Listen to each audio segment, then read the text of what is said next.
Hi, I'm Cantor Debbie Catchco Gray, and I'm continuing a new series on Swedish weaving that I call Prayerful Creations. I'm going to be working on a table runner, and I started with this a straight row on one end, and I added the same thing on the other end. I like to just put the threads in and then continue it when I have time to sit, like during a movie or a meeting or a virtual meeting these days. Now I'm going to show you a new pattern that is really one of the most popular. I like to call it the wave, and it's right here. And I found it in this wonderful book, Plain and Fancy Huck Embroidery by Bonnie Data. You can look for it on Amazon. It has some wonderful patterns in it. But this wave pattern, I use a lot, and I love it. So this is how I start just about any pattern. I take the fabric and I want to find the center. So I fold it in half because I like to leave the same amount of thread on each side. So when I'm working on a pattern, I can just pick up and continue. And my thread's in place and it's the right length. So I'm going to begin. This looks like it's about the middle. I'm just going to put my needle in there so I can see where that middle is.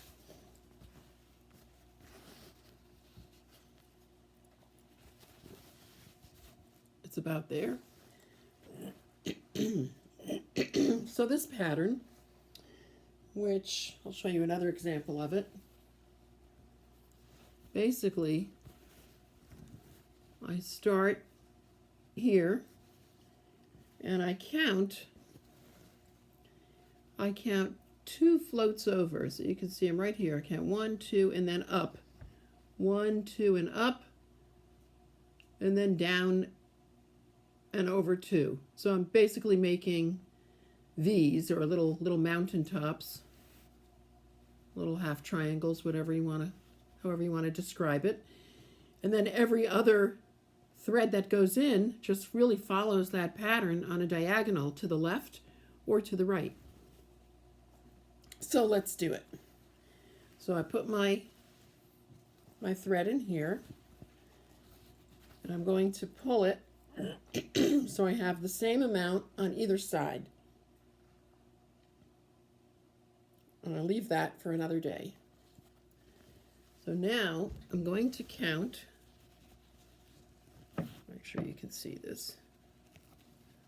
I'm right here. And I'm going to count 1, 2, and up. So I counted 1, 2, and up. This is the only part that requires any thinking. And then I'm counting down and over 2. I'll show that to you. And now I have a V. And when you get really confident, you kind of get used to seeing it. So I'm going to be doing over 2 and up, down, over 2. Now, when I'm really confident, I can let my needle kind of just go to it. So I'm going to go like this, over 2 and up.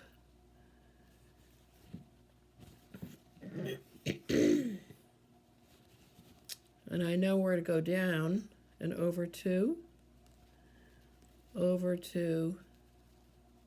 and up. I always want to go through both of those floats. Okay, so now you can see that I have this diagonal pattern. I'm going to add 2 more black threads, and it's going to kind of creep to the left. So let me put this in here. So I'm going to find the float that's literally diagonal. Make sure you can see that right here. Diagonal and up. I mean, I want to even out the thread. So when I get back to it, I have just the amount that I need. And then this one is just to the left of that. So I'm basically going a little bit to the left, a little bit to the left. See that? So they look like they're kind of on top of each other. To the left and to the left. And I can always pick up two now because it's easy to see where I'm going. Now I'm going to put in a third. Excuse me. I'm going to put in a third. And then the fun begins when you start going the other way. And you can see this very cool pattern emerging. So when I put in my first one, I even out my thread, leave that for another day. And now, you can see I just went to the diagonal above it.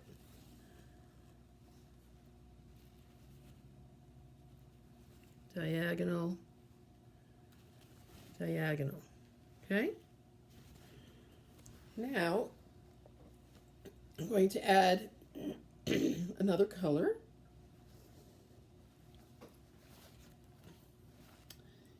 And I've pre-cut a bunch of threads. I know that might look scary, but they're all one length and about a third. So I measure my thread across and then about a third to a half just to be safe. So I'm going to take this nice gray, which is Pearl Cotton DMC number 3. You can also use Pearl Cotton DMC number 5.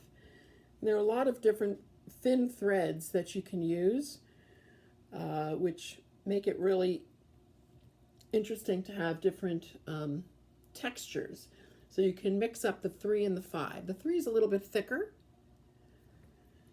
5 is easier.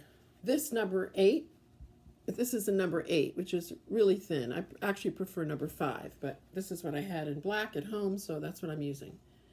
Because I'm practicing social distancing, so I'm not going out these days. Okay, here's my gray. And I'm evening it up. Now, instead of going to my left, now I'm going to go this way. So I'm looking at the thread that is to the right. So I'm going to pick up this one. Now I can pick up 2 at a time.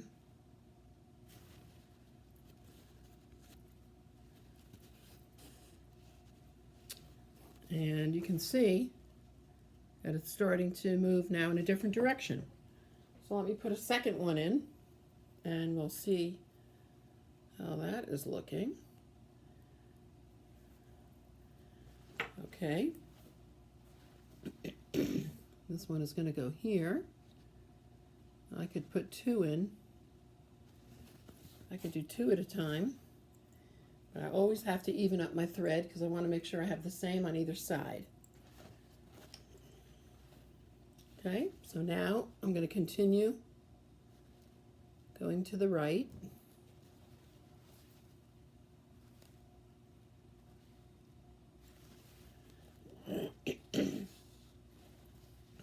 To the right, to the right. Okay, now I'm going to put in one more because I have 3. You could do it with 4, what's great about it is I feel when it comes to Swedish weaving, as long as you're consistent, you can do anything you want. You can change it up. You could do it with, I think you need at least 3 to be able to see the pattern, but I often outline it in a shiny thread.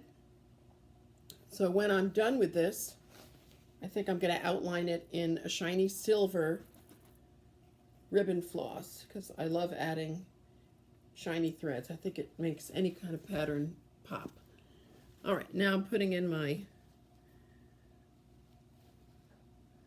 next one, which is going to the right. I think it's starting to look great.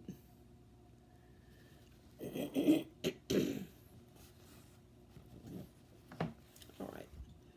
Now my next color is going to be very nice cobalt blue. And this one is going to go back to the left. So now we're going to see this wonderful wave pattern. So I went this direction, then that direction, and I'm going to go back in this direction. So I'm going back to the left. Again, I'm going to even out my thread.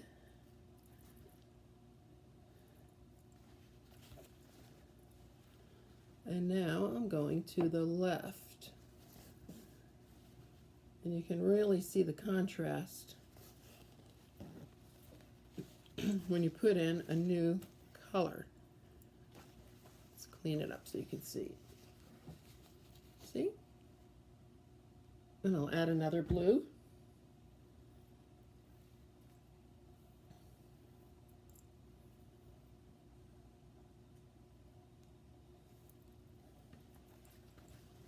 This one is going to the left,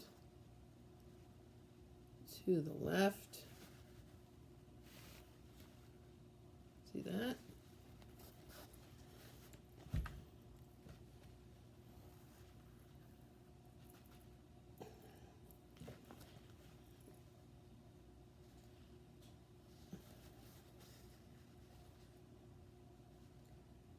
To the left, to the left.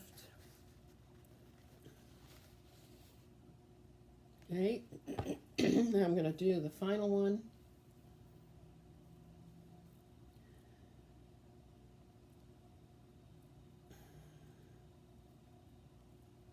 Just have to squeeze this number 3 to get it through. Okay, this one is going to the left, to the left.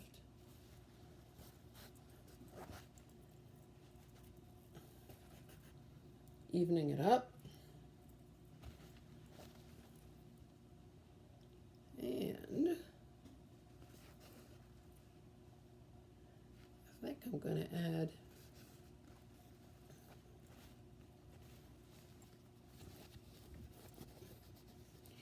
now it looks so different if you did it in one color. It would look cool. You'd see the texture. I often do dark, medium, light.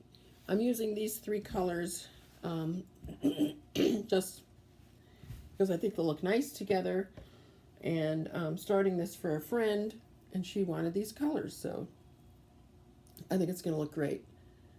Now I'm going to add some shiny silver ribbon floss, which comes like this. I like the metallic ribbon floss, and I'm going to put this at the bottom, going in the same direction as the bottom threads, and you'll see it's really going to make it pop, as we say. The shiny threads are really great. So I'm adding this on the bottom.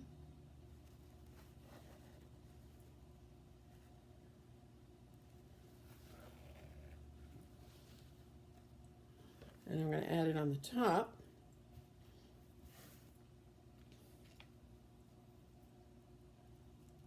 You can see the edges are a little bit frayed, but you just how to get really close and pull it through. Excuse me. Okay. Maybe I'll try doing this not in the morning after I've had my coffee and I'm all hurry. Well, that, like I'm always hurry. All right, now I'm going to the left.